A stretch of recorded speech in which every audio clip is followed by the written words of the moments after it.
So on the bench today, we got this luthier built guitar called Brace.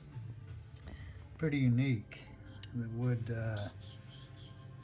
rod cover. Beautiful, beautiful guitar. Get the light on. Just well built all around. He wants me to guess what the body's made out of, what kind of wood, and I will in a minute when I look at it. But just beautiful.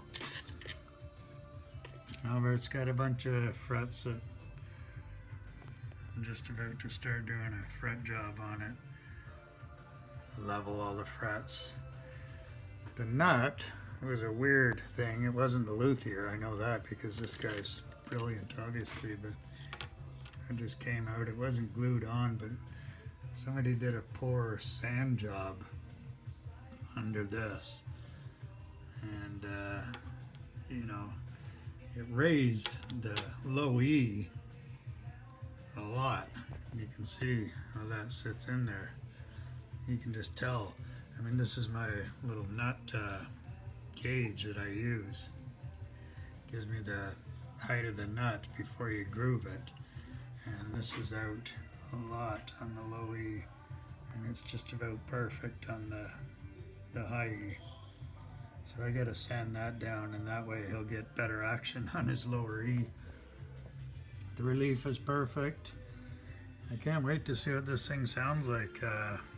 It sounded nice before I took the strings off, so let's finish doing the fret leveling, and I'm gonna dress it too because it's some sharp points on some pieces.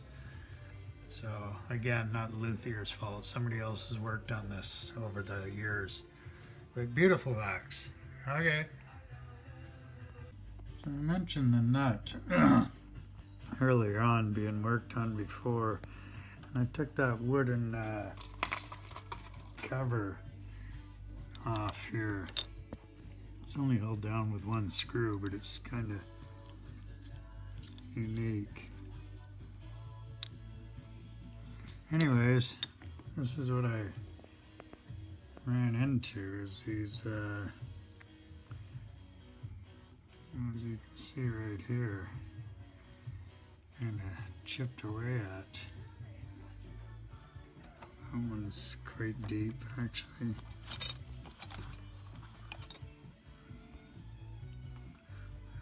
You can see that.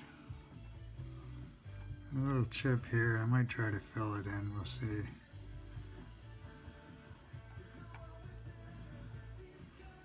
Probably won't bother, but I'll let him know. Anyways, just wanted to point that out. Yeah, so that's all, well, level. Still gotta polish it up. Now I'm back to this nut. And you would never see it with the naked eye. But there is a fault in this. Again, I'm not gonna say to luthier, but this is my little nut level. So the nut's supposed to be pretty much, the same height as that. So you can see there. And here, like I showed you before, it's not on the other end. It's off. But watch, as I put this end in, it's the right depth. But as I slide this up, and I'll try to get the camera right, you're gonna see it now start rising. I'm just gonna see it's rising right there. So it's not the nut that I gotta keep sanding. It's the actual slot for the nut, and I got a special file. Can't get it in that way. I'm gonna have to take it out. I'll file that down rather than. I'll make a decision, either the nut or the guitar. But if I do the guitar now, then he'll be able to replace nuts for the rest of his life. And I see there was also some glue on here, but it wasn't stuck. So Let's just see what happens. Half and half. I've already done half of the nut, so I've taken down quite a bit already off of it. It's just not, I'm a perfectionist, so it's not quite perfect for me. It is on this end, and on this end, that's quite a bit. Shows again right there, a good idea. I have to take quite a bit more off the nut. It's hard to see with the naked eye, but it's